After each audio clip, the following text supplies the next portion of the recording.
गांव की सुबह हमेशा की तरह शांत थी। खेतों में हल्की हल्की धूप उतर रही थी और पक्षियों की आवाज़ पूरे माहौल को जीवंत बना रही थी। उसी गांव में रहता था एक सीधा साधा परिवार।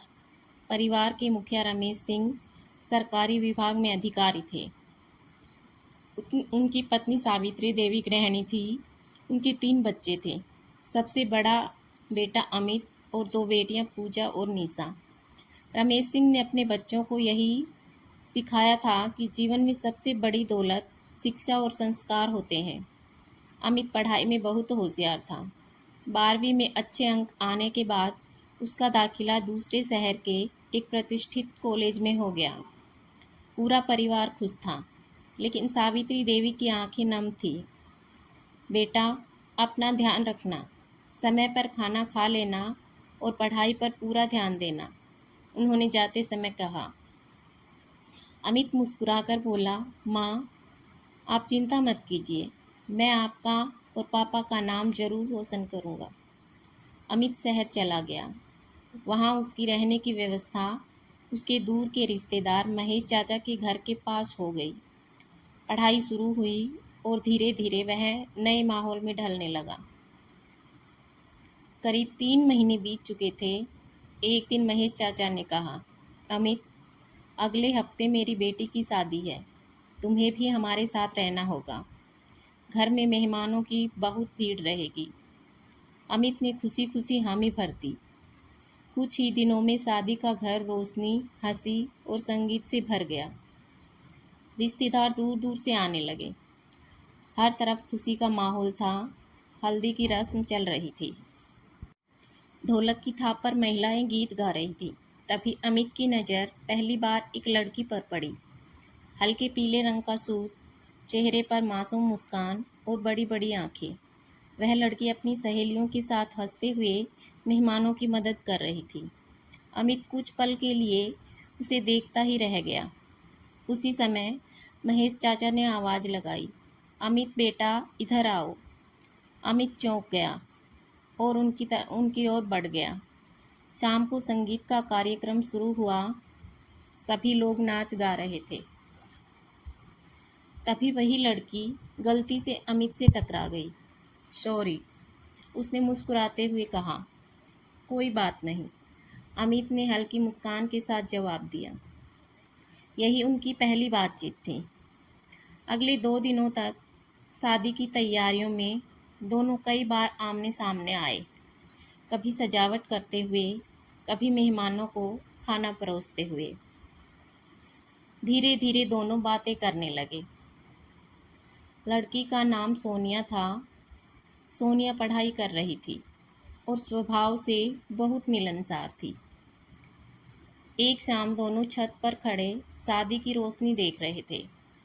सोनिया ने पूछा, आप पढ़ाई कर रहे हैं? यहीं शहर के कॉलेज में। अभी पहला साल है, अमित ने जवाब दिया। अच्छा, फिर तो आप घर से बहुत दूर रहते होंगे। हाँ, लेकिन सपने पूरे करने के लिए कुछ दूरियां तय करनी ही पड़ती हैं। दोनों मुस्कुरा दिए। शादी खत्म हुई, लेकिन दोनों के मन में एक दूसरे की याद रह गई।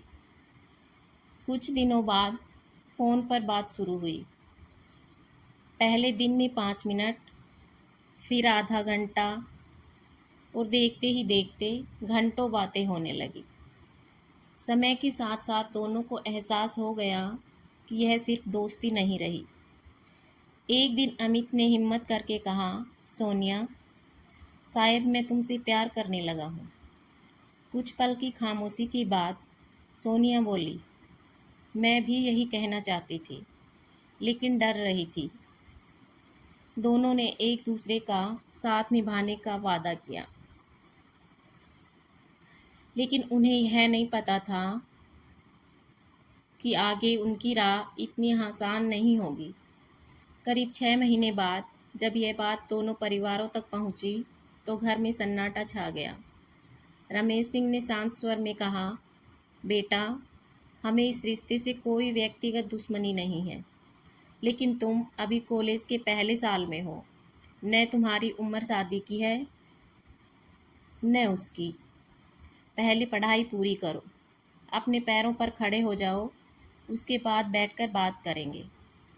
दूसरी तरफ सोनिया के घर वालों ने भी यही बात कही। दोनों परिवारों ने समझाने की बहुत कोशिश की, लेकिन प्यार में डूबे अमित और सोनिया को उस समय किसी की बात सही नहीं लगी। उनके मन में बस एक ही डर रहता था, कहीं समय उन्हें अलग न कर दे। पिछले कई दिनों से अमित और सोनिया के घरों में सिर्फ एक ही विषय पर चर्चा हो रही थी, उनका रिश्ता। दोनों परिवार बार बार समझा रहे थे कि उन्हें इस रिश्ते से कोई आपत्ति नहीं है, लेकिन अभी शादी का समय नहीं है। दोनों की उम्र कम थी, पढ़ाई अधूरी थी और जिंदगी की असली जिम्मेदारियां अभी शुरू भी नहीं हुई थी। रमेश सिंह ने एक शाम अमित को अपने कमरे में बुलाया। बेटा, उन्होंने शांत स्वर में कहा, अगर तुम्हारा फैसला कुछ साल बाद भी यही रहेगा तो मैं खुद तुम्हारी शादी कराऊंगा, लेकिन पहले अपनी पढ़ाई पूरी करो, अपने पैरों पे खड़े हो जाओ। अमित ने सिर झुका लिया, लेकिन उसके मन में डर बैठ चुका था। उधर सोनिया के घर में भी लगभग यही माहौल था। उसकी माँ ने प्यार से समझाया, बेटी, शादी सिर्फ प्यार से नहीं चलती, उसके लिए धैर्य, समझदारी और सही समय भी जरूरी होता है। लेकिन दोनों को लगता था कि अगर अभी शादी नहीं हुई तो शायद वे हमेशा के लिए अलग हो जाएंगे। दिन बीतते गए। एक दिन सोनिया ने रोते हुए अमित को फ़ोन किया। घर वाले मेरे लिए दूसरे रिश्तों की बात करने लगे हैं, मुझे बहुत डर लग रहा है। अमित कुछ देर चुप रहा, फिर बोला, अगर दुनिया हमारा साथ नहीं दे रही तो हमें खुद अपना रास्ता चुनना होगा। 2 दिन बाद दोनों ने अपने 2 भरोसेमंद दोस्तों की मदद से शहर के एक छोटे से मंदिर में जाकर शादी कर ली। भगवान के सामने 7 फेरे लिए, एक दूसरे को माला पहनाई, मांग में सिंदूर भरा गया और कुछ ही मिनटों में दोनों पति पत्नी बन गए। जब यह खबर दोनों परिवारों तक पहुंची तो जैसे बिजली गिर गई। सावित्री देवी की आंखों से आंसू रुकने का नाम नहीं ले रहे थे। इतना भी भरोसा नहीं था अपने माँ बाप पर। उन्होंने रोते हुए कहा। रमेश सिंह बाहर से शांत थे, लेकिन अंदर से टूट चुके थे। उधर सोनिया के माता पिता भी गहरे सदमे में थे। कई दिनों तक दोनों परिवारों ने किसी से कोई बात नहीं की। अमित और सोनिया एक किराए के छोटे से कमरे में रहने लगे। कमरा छोटा था, एक पुराना पंखा, एक लोहे की चारपाई, एक स्टोव और कुछ बर्तन, यही उनकी नई दुनिया थी। शुरुआती दिनों में उन्हें हर चीज़ के लिए संघर्ष करना पड़ा। कभी पैसे कम पड़ जाते, कभी गैस खत्म हो जाती, कभी बिजली का बिल भरने की चिंता, लेकिन दोनों हंसते हुए हर मुश्किल का सामना करते। सोनिया अक्सर कहती, देखना, एक दिन हमारा भी अपना बड़ा घर होगा। अमित मुस्कुराकर जवाब देता, बस मेरा साथ कभी मत छोड़ना। समय धीरे धीरे आगे बढ़ता गया। अमित कॉलेज भी जाता और साथ में प्रतियोगी परीक्षाओं की तैयारी भी करता। रात रात भर पढ़ाई करता, कई बार नींद से लड़ते हुए किताबों पर ही सिर रखकर सो जाता। सोनिया उसके लिए चाय बनाती और कहती, थोड़ा आराम भी कर लिया करो। अमित हंसकर कहता, आज मेहनत कर लूँगा तो पूरी ज़िंदगी आराम से कटेगी। लगभग 1.5 साल बाद वह दिन भी आ गया जिसका पूरे परिवार को इंतज़ार था। सुबह सुबह अमित का फ़ोन बजा। उसने वेबसाइट खोली, कुछ सेकंड तक स्क्रीन को देखता रहा, फिर अचानक खुशी से चिल्लाया, सोनिया, मेरा चयन हो गया। किस में? सरकारी नौकरी। सोनिया खुशी से रो पड़ी। दोनों ने भगवान का धन्यवाद किया। जब यह खबर गांव पहुंची तो रमेश की आंखों में भी खुशी के आंसू आ गए। उन्होंने तुरंत अपनी पत्नी से कहा, चलो अपने बेटे से मिलने चलते हैं। कई महीनों बाद दोनों परिवार आमने सामने बैठे। कुछ देर तक खामोशी छाई रही। फिर सावित्री देवी आगे बढ़ी। उन्होंने सोनिया के सर पर हाथ रखा और कहा, जो हो गया उसे बदला नहीं जा सकता। अब तुम इस घर की बहू हो। सोनिया की आंखों से आंसू बह निकले। उसने झुककर अपने सास ससुर के पैर छुए। धीरे धीरे रिश्तों की बर्फ पिघलने लगी। कुछ समय बाद अमित की नौकरी दूसरे शहर में लग गई। सरकारी क्वार्टर भी मिल गया। पूरे परिवार ने मिलकर नए घर में गृह प्रवेश किया। सबको लगा कि अब संघर्ष खत्म हो चुका है और नई जिंदगी खुशियों से भर जाएगी। लेकिन कई बार असली परीक्षा खुशियां मिलने के बाद शुरू होती है। शादी के शुरुआती महीनों में सब कुछ ठीक था। सोनिया सबका सम्मान करती थी। अमित की दोनों बहनें पूजा और निशा जब भी भाई से मिलने आती तो घर हंसी से भर जाता। लेकिन धीरे धीरे सोनिया के व्यवहार में छोटे छोटे बदलाव आने लगे। पहले वह चुप रहती, फिर बात बात पर नाराज होने लगी और एक दिन उसने पहली बार अमित से कहा, तुम्हारी बहनें हर समय हमारे घर क्यों आती रहती हैं? अमित ने मुस्कुराकर बात टाल दी। उसे लगा शायद यह एक सामान्य नाराजगी है। लेकिन उसे नहीं पता था कि यह छोटी सी शिकायत आने वाले समय में एक बड़े तूफान का रूप लेने वाली है। सरकारी नौकरी मिलने के बाद अमित और सोनिया की जिंदगी पहले से कहीं बेहतर हो गई थी। सरकारी क्वार्टर मिल चुका था, अच्छी तनख्वाह थी, घर में किसी चीज़ की कोई कमी नहीं थी। गांव में भी सभी लोग अमित की सफलता की तारीफ करते थे। रमेश सिंह और सावित्री देवी को अपने बेटे पर गर्व था। शुरुआत के कुछ महीने बहुत अच्छे गुजरे। जब भी अमित छुट्टी लेकर गांव जाता, पूरे परिवार के साथ समय बिताता। पूजा और निशा अपने बड़े भाई के आने का बेसब्री से इंतजार करती थी। अमित भी अपनी दोनों बहनों से बहुत प्यार करता था। उनके लिए कभी कपड़े, कभी किताबें और कभी उनकी पसंद की छोटी छोटी चीज़ें ला कर देता। एक दिन बाजार से लौटते समय अमित अपनी बहनों के लिए 2 सूट ले आया। घर पहुंचते ही पूजा खुशी से बोली, भैया आपको हमारी पसंद आज भी याद है?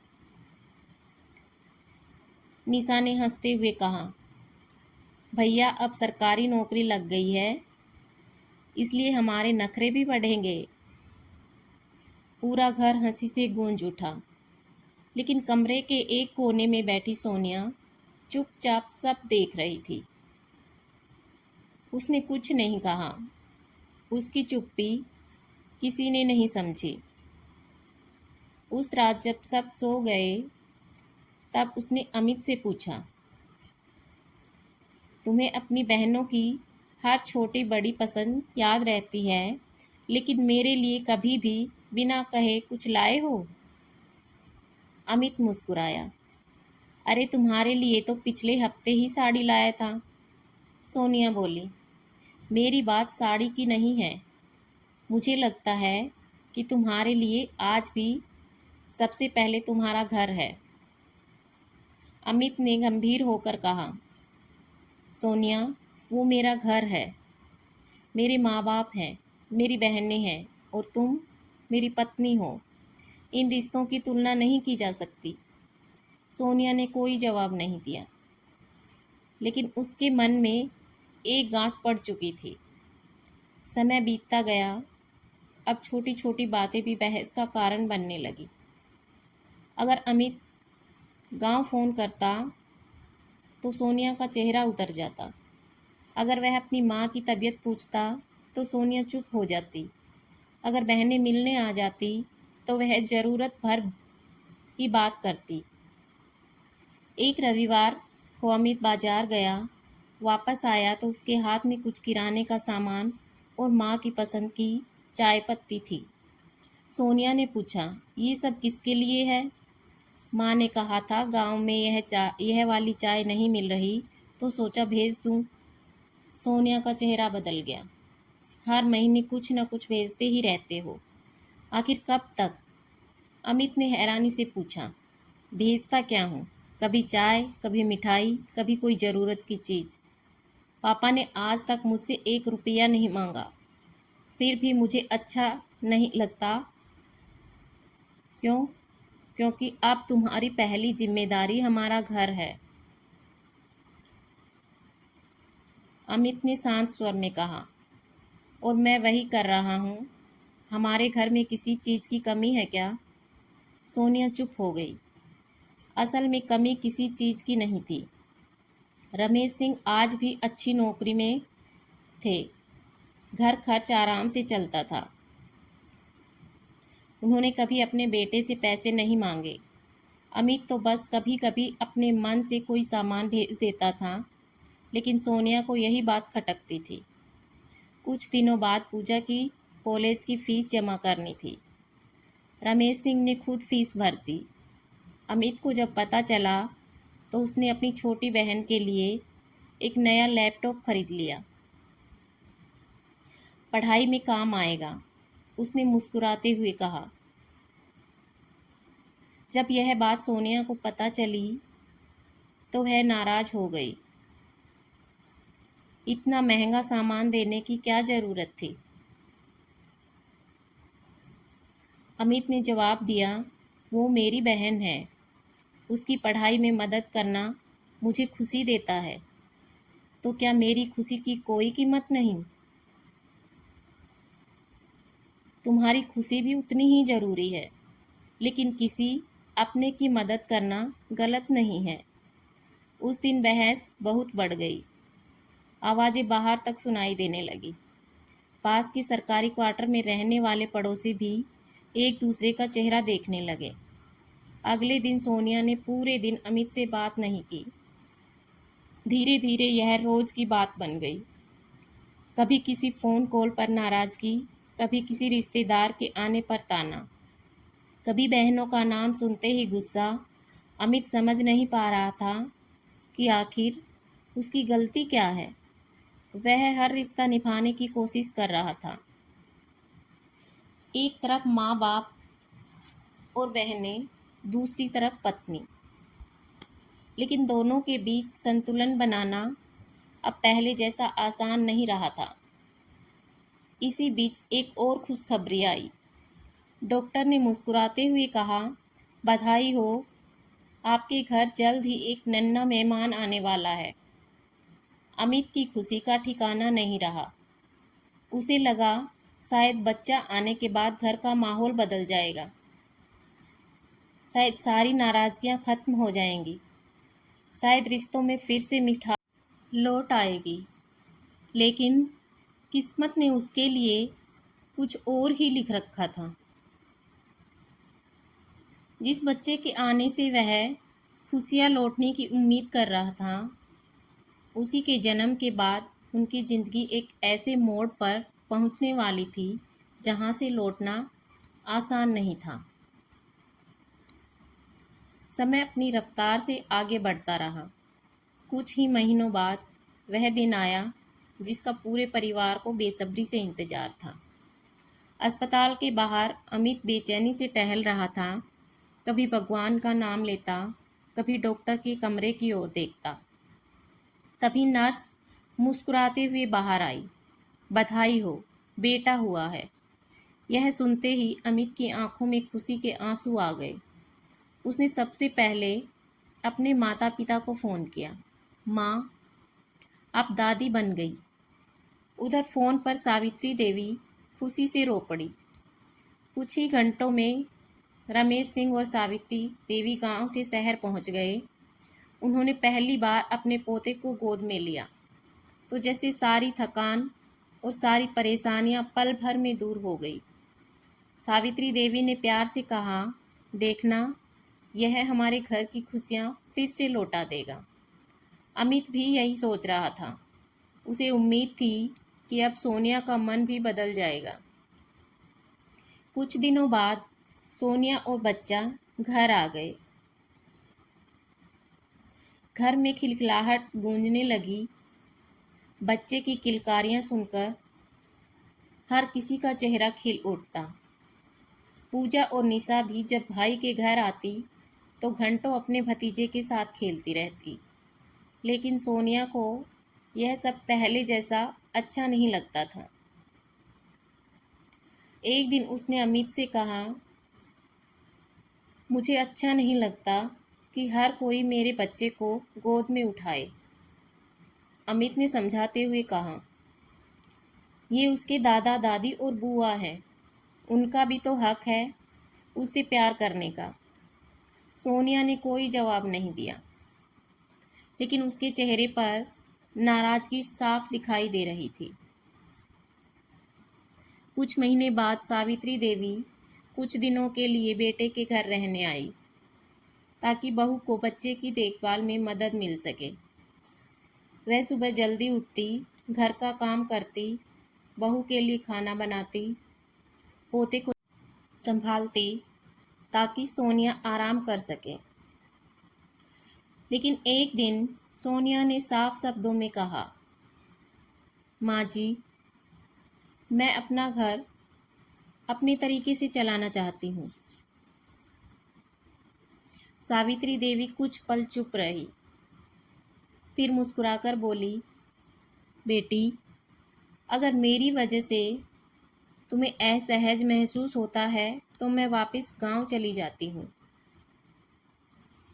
अमित ने यह बात सुनी तो उसे बहुत दुख हुआ। उसने माँ को रोकने की कोशिश की, लेकिन सावित्री देवी बोली, बेटा, कभी कभी रिश्ते बचाने के लिए पीछे हटना पड़ता है। कुछ दिनों बाद वह गांव लौट गई। अब अमित, सोनिया और उनका बेटा सरकारी क्वार्टर में अकेले रहने लगे। शुरू शुरू में सब सामान्य था, लेकिन धीरे धीरे सोनिया का रहन सहन बदलने लगा। आस पड़ोस में रहने वाले कुछ नए परिवारों से उसकी दोस्ती हो गई। शाम को वे सब मिलकर कभी पार्क जाते, कभी किसी के घर बैठकर चाय पीते। अमित को इसमें कोई बुराई नहीं लगी। उसे खुशी थी कि उसकी पत्नी अकेलापन महसूस नहीं कर रही। फिर धीरे धीरे पार्टियों का सिलसिला शुरू हुआ। किसी का जन्मदिन, किसी की सालगिरह, कभी ऑफिस की छोटी सी गेट टुगेदर। अमित जहाँ तक संभव होता पत्नी के साथ चला जाता, लेकिन नौकरी की वजह से हर बार जाना उसके लिए संभव नहीं होता था। एक दिन ऑफिस से लौटकर उसने देखा कि घर में कुछ मेहमान बैठे हैं। सोनिया ने मुस्कुराकर परिचय करवाया, ये सब हमारे नए दोस्त हैं। अमित ने सभी का स्वागत किया। रात का खाना साथ खाया गया, बातें हुई, हंसी मजाक हुआ, सब सामान्य था। लेकिन अमित ने एक बात नोटिस की, सोनिया पहले से कहीं ज़्यादा समय मोबाइल पर बिताने लगी थी। कभी देर तक किसी से चैट करना, कभी किसी का फ़ोन आते ही कमरे से बाहर चले जाना।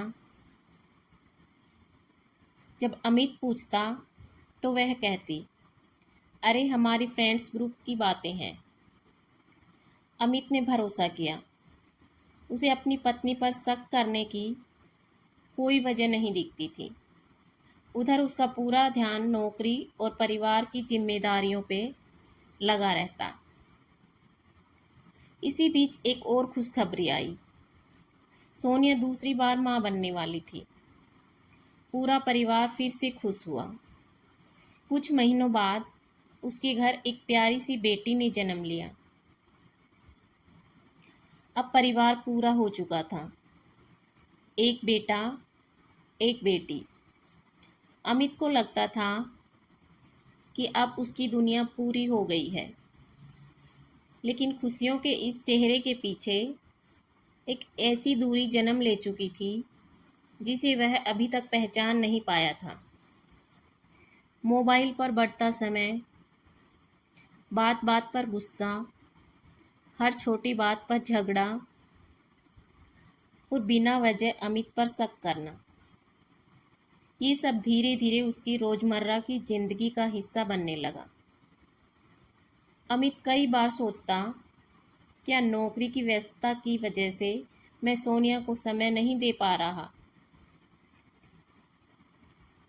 वह अपनी ओर से कोशिश भी करता, कभी छुट्टी लेकर बच्चों को घुमाने ले जाता, कभी परिवार के साथ बाहर खाना खाने जाता, कभी पत्नी के लिए उसकी पसंद का उपहार लेकर आता। लेकिन हर कोशिश कुछ दिनों बाद फिर किसी नए झगड़े में दब जाती। उसे बिल्कुल अंदाज़ा नहीं था कि उनके रिश्ते में जो नई दरार दिखाई दे रही है, उसकी वजह सिर्फ नाराज़गी नहीं है। उस दरार के पीछे एक ऐसा राज छुपा था जो एक दिन उसकी पूरी दुनिया हिला देने वाला था। दिन बीतते गए। अब अमित के दोनों बच्चे थोड़े बड़े हो चुके थे। बेटा स्कूल जाने लगा था और छोटी बेटी भी पूरे घर में अपनी नन्ही नन्ही बातों से रौनक बिखेरती थी। बाहर से देखने पर सब कुछ एक खुशहाल परिवार जैसा लगता था, लेकिन घर की चार दीवारी के भीतर रिश्तों की गर्माहट धीरे धीरे कम होती जा रही थी। सोनिया अब पहले जैसी नहीं रही थी। वह ज़्यादातर समय मोबाइल में व्यस्त रहती, कभी मुस्कुराते हुए किसी से बात करती तो कभी घंटों चैट करती रहती। अमित जब भी कुछ कहता, वह नाराज होकर कहती, क्या हर बात का हिसाब देना पड़ेगा। अमित चुप हो जाता। उसे लगता था कि शायद वह बेवजह सोच रहा है। एक शाम अमित ऑफिस से थोड़ा जल्दी घर लौट आया। घर पहुंचा तो देखा कि बच्चे ड्राइंग रूम में अकेले खेल रहे थे। सोनिया बालकनी में मोबाइल पर धीमी आवाज़ में बात कर रही थी। जैसे ही उसकी नज़र अमित पर पड़ी, उसने तुरंत फ़ोन काट दिया। किसका फ़ोन था? अमित ने सहजता से पूछा। एक सहेली का। इतनी देर से? हाँ, उसकी कुछ परेशानी थी। अमित ने बात वही ख़त्म कर दी, लेकिन उसके मन में पहली बार एक हल्का सा सवाल जरूर उठा। कुछ दिनों बाद रविवार था। पूरा परिवार घर पर था। अमित बच्चों के साथ खेल रहा था। तभी सोनिया के मोबाइल पर एक कॉल आया। स्क्रीन पर कोई नाम नहीं था, सिर्फ एक नंबर दिखाई दे रहा था। सोनिया जल्दी से कमरे में चली गई। करीब 20 मिनट बाद बाहर आई। अमित ने मुस्कुराकर पूछा, सब ठीक है? हाँ, बस एक पुरानी दोस्त थी। अब अमित ने कुछ नहीं कहा, लेकिन उसे महसूस होने लगा कि कुछ बातें उसे छिपाई जा रही हैं। धीरे धीरे सोनिया का गुस्सा भी बढ़ने लगा। अगर अमित देर से घर आता तो झगड़ा, अगर जल्दी आ जाता तो भी किसी न किसी बात पर बहस, अगर बच्चों के साथ समय ज़्यादा बिताता तो शिकायत, अगर माँ बाप का हाल पूछ लेता तो ताना। एक रात खाना खाते समय सोनिया अचानक बोली, तुम्हारा किसी से अफेयर तो नहीं चल रहा? अमित चौंक गया। क्या? तुम ऐसा सोच भी कैसे सकती हो? तुम पहले जैसे नहीं रहे। अमित ने शांत स्वर में कहा, मैं सुबह से शाम तक नौकरी करता हूँ। जो समय बचता है वह तुम्हें और बच्चों को देता हूँ। तुम्हें ऐसा क्यों लग रहा है? सोनिया बिना जवाब दिए उठकर कमरे से चली गई। उस रात अमित देर तक जागता रहा। उसे समझ नहीं आ रहा था कि अचानक उस पर ऐसे आरोप क्यों लगाए जा रहे हैं। कुछ दिनों बाद एक ऐसी घटना हुई जिसने उसके मन की बेचैनी बढ़ा दी। ऑफिस में उसका एक पुराना परिचित मिला। बातों बातों में उसने कहा, अमित, पिछले हफ्ते मैं मॉल गया था। शायद मैंने भाभी जी को देखा था। अमित मुस्कुराया। हाँ, कभी कभी बच्चों के साथ चली जाती है। वह व्यक्ति थोड़ा रुका, फिर बोला, बच्चे तो साथ नहीं थे, किसी और के साथ थी। हो सकता है मुझे गलतफहमी हुई हो। अमित ने बात वहीं खत्म कर दी। वह बिना किसी सबूत के किसी निष्कर्ष पर नहीं पहुंचना चाहता था। घर लौटकर भी उसने सोनिया से कुछ नहीं पूछा, लेकिन उसके मन में सवालों का सिलसिला शुरू हो चुका था। अगले कुछ हफ्तों में उसने एक बात और महसूस की। जब भी वह अचानक घर पहुंचता, सोनिया घबरा जाती, मोबाइल तुरंत लॉक कर देती या फिर कहती, तुम बिना बताए जल्दी क्यों आ गए? एक रात अमित की नींद खुली। उसने देखा कि सोनिया बिस्तर पर नहीं थी। वह उठकर बाहर आया। सोनिया बालकनी में खड़ी किसी से धीमी आवाज में बात कर रही थी। अमित वापस कमरे में लौट आया। उसने जानबूझकर कुछ नहीं कहा। सुबह तक वह यही सोचता रहा कि क्या यह सिर्फ उसका वहम है या सचमुच कुछ बदल चुका है। उसने तय किया कि वह जल्दबाजी में कोई आरोप नहीं लगाएगा। वह पहले सच जानना चाहता था, लेकिन उसे यह मालूम नहीं था कि सच जितना देर से सामने आएगा उतना ही ज़्यादा दर्द देगा। अमित ने उस रात के बाद एक फैसला किया। वह अपनी पत्नी पर बिना किसी ठोस वजह के आरोप नहीं लगाएगा। उसने अपने रिश्ते पर भरोसा था और वह चाहता था कि अगर कोई गलतफहमी है तो वह दूर हो जाए। लेकिन समय के साथ कुछ बातें ऐसी होने लगी जिन्हें नज़रअंदाज करना मुश्किल था। सोनिया अब पहले से ज़्यादा घर से बाहर रहने लगी थी।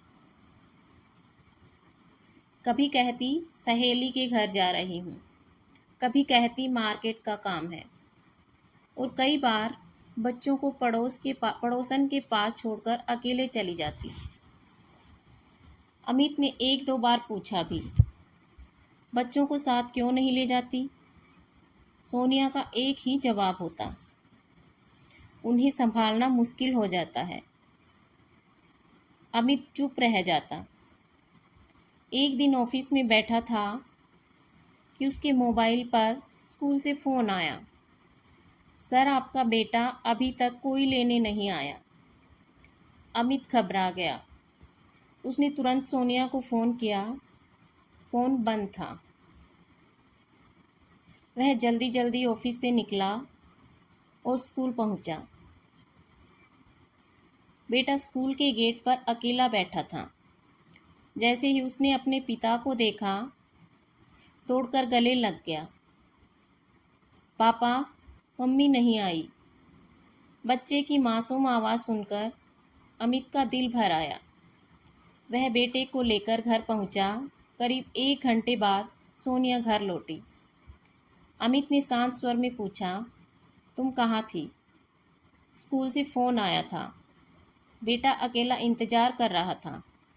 सोनिया झल्लाकर बोली, मैं कोई मशीन नहीं हूँ। कभी देर हो गई तो इतना बड़ा मुद्दा बना दिया। मैंने सिर्फ पूछा है। तुम्हें मुझ पर भरोसा ही नहीं है। बात फिर झगड़े में बदल गई। उस रात अमित बहुत देर तक सो नहीं पाया। उसके मन में पहली बार अपने बच्चों का भविष्य घूमने लगा। कुछ दिनों बाद एक ऐसा संयोग हुआ जिसने उसकी सारी शंकाओं को गहरा कर दिया। एक रविवार की सुबह सोनिया ने कहा, मैं अपनी सहेली के घर जा रही हूँ। वह निकल गई। उसी दिन अमित का भी एक जरूरी काम था। रास्ते में ट्रैफिक सिग्नल पर उसकी नज़र दूर एक कैफ़े पर पड़ी। उसे लगा जैसे वहाँ बैठी महिला सोनिया जैसी दिख रही है। वह कुछ पल रुका। दूरी ज़्यादा थी, वह साफ पहचान नहीं पाया। उसने बिना कोई हंगामा किए वहाँ से निकल जाना ही ठीक समझा। उस शाम उसने सिर्फ इतना पूछा, तुम किस सहेली के घर गई थी? सोनिया ने एक नाम बताया। संयोग से कुछ दिन बाद उसी सहेली से एक पारिवारिक कार्यक्रम में मुलाकात हुई। बातों बातों में उसने कहा, अरे सोनिया तो कई दिनों से मेरे घर आई ही नहीं। यह सुनकर अमित के पैरों तले जमीन खिसक गई। अब उसे समझ आने लगा था कि उससे सच छिपाया जा रहा है। उस रात उसने बहुत सोचने के बाद सोनिया से सीधे बात की। अगर तुम्हें किसी बात की परेशानी है तो मुझसे कहो। अगर हमारे रिश्ते में कोई कमी है तो मिलकर उसे ठीक करेंगे, लेकिन मुझसे झूठ मत बोलो। सोनिया कुछ पल चुप रही, फिर अचानक गुस्से में बोली, तुम मुझे कटघरे में खड़ा कर रहे हो। मैं सिर्फ सच जानना चाहता हूँ। सच यह है कि तुम्हारा ही किसी और से रिश्ता है। तुम मुझे बदनाम करना चाहते हो। यह सुनकर अमित सन्न रह गया। जिस इंसान ने कभी अपनी पत्नी पर ऊंची आवाज़ तक बात नहीं की, उसी पर ऐसे आरोप लगाए जा रहे थे। उसने धीरे से कहा, अगर तुम्हें मेरे बारे में ऐसा लगता है तो कोई सबूत दिखा दो। लेकिन सोनिया के पास कोई जवाब नहीं था। कमरे में खामोशी फैल गई। उस दिन के बाद दोनों के बीच बातचीत लगभग बंद हो गई। सबसे ज़्यादा असर बच्चों पे पड़ने लगा। बेटा कई बार पूछता, पापा आप और मम्मी पहले की तरह हंसते क्यों नहीं? अमित मुस्कुराने की कोशिश करता, कुछ नहीं बेटा, बस काम ज़्यादा है। लेकिन बच्चे अक्सर वह समझ जाते हैं जो बड़े छिपाने की कोशिश करते हैं। कुछ ही दिनों बाद एक सुबह अमित ऑफिस जाने की तैयारी कर रहा था। सोनिया ने कहा, मैं बच्चों को लेकर बाहर जा रही हूँ। अमित ने सिर हिला दिया। शाम को जब वह घर लौटा तो दरवाज़ा खुला था। कमरे में अजीब सी खामोशी थी। बेटे का स्कूल बैग एक कोने में पड़ा था। बेटी की गुड़िया ज़मीन पर गिरी हुई थी और मेज़ पर एक छोटा सा कागज़ रखा था। अमित के हाथ कांपने लगे। उसने कांपते हाथों से वह कागज़ उठाया। उस पर कुछ ही शब्द लिखे थे, मुझे अपनी ज़िंदगी अपने तरीके से जीनी है, मुझे मत ढूंढना। यह पढ़ते ही अमित की आंखों के सामने अंधेरा छा गया। लेकिन अगले ही पल उसे एहसास हुआ बच्चे घर में नहीं थे, या वह घबराकर पूरे घर में दौड़ा। तभी अंदर वाले कमरे से बेटे की आवाज़ आई, पापा आप आ गए? अमित दौड़कर अंदर गया। दोनों बच्चे वहीं थे। उसने राहत की सांस ली और दोनों को सीने से लगा लिया। उसे समझ आ गया था कि सोनिया अकेले ही घर छोड़कर चली गई है, लेकिन उसे यह नहीं पता था यह विदाई कुछ दिनों की है या हमेशा के लिए। सोनिया के जाने के बाद अमित की जिंदगी जैसे अचानक रुक गई थी। जिस घर में कभी बच्चों की हंसी गूंजती थी, वहां अब एक अजीब सी खामोशी रहती थी। अमित के लिए सबसे बड़ी चिंता अपने बच्चे थे। वह नहीं चाहता था कि उनकी मासूम आंखों में माँ बाप के रिश्ते की कड़वाहट दिखाई दे। सुबह वह जब खुद बच्चों को तैयार करता, बेटे का टिफिन बनाता, बेटी को स्कूल के लिए तैयार करता, फिर ऑफिस जाता। शाम को लौटकर बच्चों के साथ समय बिताता। कई बार थकान इतनी होती कि वह रात में चुपचाप बैठकर सोचता, क्या मेरी कोई गलती थी? क्या मैं अपनी पत्नी को समझ नहीं पाया? लेकिन अगले ही पल बच्चों की आवाज़ सुनकर वह खुद को संभाल लेता।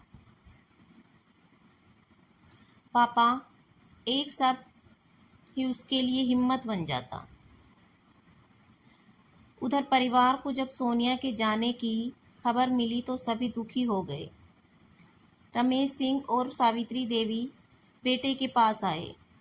माँ ने अमित के सर पर हाथ रखते हुए कहा, बेटा, जिंदगी में कभी कभी ऐसे मोड़ आ जाते हैं जिनकी हमने कल्पना भी नहीं की होती, लेकिन बच्चों के लिए तुम्हें मजबूत रहना होगा। अमित की आंखों में आंसू आ गए। माँ, मैंने तो हमेशा यही चाहा था कि मेरा घर खुश रहे। सावित्री देवी ने कहा, हम जानते हैं बेटा, रिश्ते ज़बरदस्ती नहीं निभाए जा सकते, लेकिन बच्चों के लिए प्यार और जिम्मेदारी हमेशा निभाई जा सकती है। समय धीरे धीरे आगे बढ़ता गया। कुछ महीनों तक अमित को उम्मीद थी कि शायद सोनिया को अपनी गलती का एहसास हो और वह वापस आ जाएगी। वह बच्चों से कभी माँ के बारे में बुरा नहीं कहता था। जब बेटा पूछता, मम्मी कब आएंगी, तो अमित बस इतना कहता, जब उन्हें लगेगा कि घर वापस आना चाहिए तब आ जाएंगी। बच्चे हर त्योहार पर दरवाजे की तरफ देखते। उन्हें लगता शायद आज माँ वापस आ जाए, लेकिन हर बार दरवाज़ा खाली ही रहता। लगभग 1 साल बीत गया।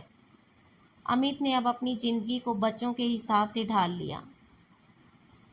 उसने बच्चों के लिए अपना दुख छिपाना सीख लिया था। एक दिन शाम को दरवाजे पर दस्तक हुई। अमित ने दरवाज़ा खोला। सामने सोनिया खड़ी थी। चेहरा बदला हुआ था, आंखों में पहले वाली चमक नहीं थी। वह कुछ बोल नहीं पा रही थी। अमित भी कुछ पल के लिए उसे देखता रहा। एक समय यही वही इंसान थी जिसके लिए उसने पूरे परिवार से लड़ाई की थी, जिसके साथ पूरी जिंदगी बिताने के सपने देखे थे। लेकिन आज उनके बीच सिर्फ एक लंबी दूरी खड़ी थी। सोनिया की आंखों से आंसू निकल आए। अमित, उसकी आवाज़ कांप रही थी, मैं वापस आना चाहती हूँ। कुछ पल तक दोनों के बीच खामोशी रही। फिर अमित ने धीरे से पूछा, क्यों? सोनिया के पास कोई जवाब नहीं था। जिस व्यक्ति के साथ वह गई थी, उसने भी कुछ समय बाद उससे दूरी बना ली थी। उसे धीरे धीरे एहसास हुआ कि जिस रिश्ते के लिए उसने अपना घर छोड़ा था, वह उतना मजबूत नहीं था जितना उसने सोचा था। अब उसके पास लौटने के लिए अपने माँ बाप का घर भी नहीं था, क्योंकि अपने फैसले से वह उनसे भी दूरी बना चुकी थी। वह जानती थी कि उसकी सबसे बड़ी गलती क्या थी, लेकिन गलती मान लेना और टूटे हुए भरोसे को वापस पाना तो अलग बातें थी। तभी उनकी बातें सुनकर बच्चे भी वहाँ आ गए। उन्होंने अपनी माँ को देखा तो वो बहुत खुश हो गए और अपनी माँ के गले लग गए। तभी उन्हें अपनी माँ से पूछा, माँ, आप हमें छोड़कर कहाँ चली गई थी? लेकिन माँ के पास कोई जवाब नहीं था। तभी बच्चों ने उसे अंदर चलने को कहा तो वो चुप हो गई और अमित की तरफ देखने लगी। वो चुपचाप खड़ा हुआ था। सोनिया ने बच्चों को गले लगा लिया और ज़ोर ज़ोर से रोने लगी। उसने अमित से माफ़ी मांगी, लेकिन वो बिना कुछ कहे अंदर चला गया। वो वापस जाने लगी, लेकिन बच्चे रोने लगे। अमित की माँ ये सब कुछ देख रही थी। उसको बच्चों का रोना देखा नहीं गया। माँ ने अमित से कहा, बेटा, अपने लिए ना सही, पर बच्चों के बारे में सोचकर ही कुछ फैसला करना। कुछ देर सोचने के बाद अमित ने अपने बच्चों की तरफ देखकर उसे अंदर आने को कहा। बच्चे अपनी माँ को अपने पास पाकर खुशी से झूम उठे। सोनिया कुछ बोलने वाली थी, तभी अमित ने उसे कहा कि वो इस गलतफहमी में ना रहे कि हमने उसे माफ़ कर दिया। वो यहाँ सिर्फ बच्चों की खातिर रह सकती है। सोनिया कुछ नहीं बोली। उसने अपना सर झुका लिया और चुपचाप अंदर आ गई। उसे सबसे माफ़ी मांगी, लेकिन कोई कुछ नहीं बोल पाया। वो अब घर का सारा काम चुपचाप करती रहती। घर में सब बोलते हैं, लेकिन अमित उसके साथ पहले की तरह ना ही उससे बातें करता और ना ही उसको अपने किसी काम की जिम्मेदारी देता था। सोनिया उसकी चुप्पी से परेशान हो गई, लेकिन अमित को कोई फर्क नहीं पड़ता था। वो ना ही उसकी तरफ देखता था, ना ही उससे बातें करता था। धीरे धीरे ये सब बातें सोनिया को परेशान करने लगी। 2 साल बीत गए, लेकिन अमित का सोनिया के प्रति मन नहीं बदला। सोनिया बीमार रहने लगी। धीरे धीरे समय गुजरता गया। एक दिन उसकी हालत बहुत ख़राब हो गई। तब अमित की माँ ने उसे कहा, बेटा, बहू की हालत ख़राब है, उसको डॉक्टर के पास ले जाओ। माँ के कहने पर वो उसको डॉक्टर के पास लेकर गया तो डॉक्टर ने बताया कि उसकी हालत बहुत ख़राब है, उसको देखभाल की ज़रूरत है। डॉक्टर की बात सुनकर अमित ने हाँ में सर झुका लिया। तभी बिस्तर पर लेटी सोनिया ने उसका हाथ पकड़कर कहा, अमित, अब तो मुझे माफ़ कर दो प्लीज़। मैं अब तुम्हारी चुप्पी बर्दाश्त नहीं कर सकती। अमित ने अपने बच्चों की तरफ देखा और शांत स्वर में कहा, मैं नहीं चाहता कि बच्चों की ज़िंदगी हमारी वजह से ख़राब हो। सोनिया घर वापस आ गई। सोनिया को धीरे धीरे समझ आने लगा कि घर की 4 दीवारों में वापस आना आसान था, लेकिन उस इंसान के दिल में वापस जगह बनाना मुश्किल था।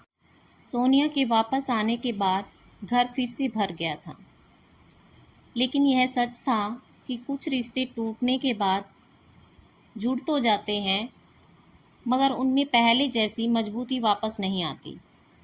एक दिन सोनिया ने अमित से पूछा, क्या तुम मुझे कभी माफ़ कर पाओगे? अमित कुछ देर चुप रहा, फिर बोला, माफ़ करना और भूल जाना 2 अलग-अलग बातें हैं। सोनिया की आंखों में आंसू आ गए। मैं जानती हूँ, मैंने बहुत बड़ी गलती की है। अमित ने कहा, गलती सिर्फ घर छोड़ने की नहीं थी सोनिया, गलती उस भरोसे को तोड़ने की थी जो मैंने तुम्हारे ऊपर किया था। कमरे में खामोशी छा गई। सोनिया के पास कोई जवाब नहीं था। उसे अब समझ आने लगा था कि उसने सिर्फ एक पति को नहीं खोया था, उसने अपनी इज्जत और अपने परिवार का सम्मान भी खो दिया था। धीरे धीरे समय आगे बढ़ता गया। सोनिया ने अब अपना पूरा ध्यान बच्चों पर लगाना शुरू किया। सास ससुर से भी अपने व्यवहार के लिए माफ़ी मांगी। सावित्री देवी ने उसे माफ़ तो कर दिया था, लेकिन माँ होने के नाते उनके दिल में भी वह दर्द हमेशा रहा। एक दिन सोनिया ने उनके पैर छूते हुए कहा, माँ जी, मैंने उस समय आपकी बात नहीं समझी थी। मुझे लगा था कि मेरी खुशी ही सबसे ज़रूरी है, लेकिन अब समझ आया कि परिवार का प्यार कितना अनमोल होता है। सावित्री देवी ने उसे उठाया और कहा, बेटी, इंसान से गलती हो सकती है, लेकिन असली बात यह है कि वह अपनी गलती से क्या सीखता है। धीरे धीरे अमित को भी समझ आ गया कि सोनिया अब सच में बदल गई है, तो उसने उसे माफ़ कर दिया। वह नहीं चाहता था कि उसके फैसले की वजह से बच्चों की ज़िंदगी और मुश्किल हो जाए। समय के साथ उनके रिश्ते में दूरियां कम होती गई और उनका रिश्ता पहले जैसा हो गया। अब उनका पूरा परिवार पहले की तरह मिलकर रहने लगा।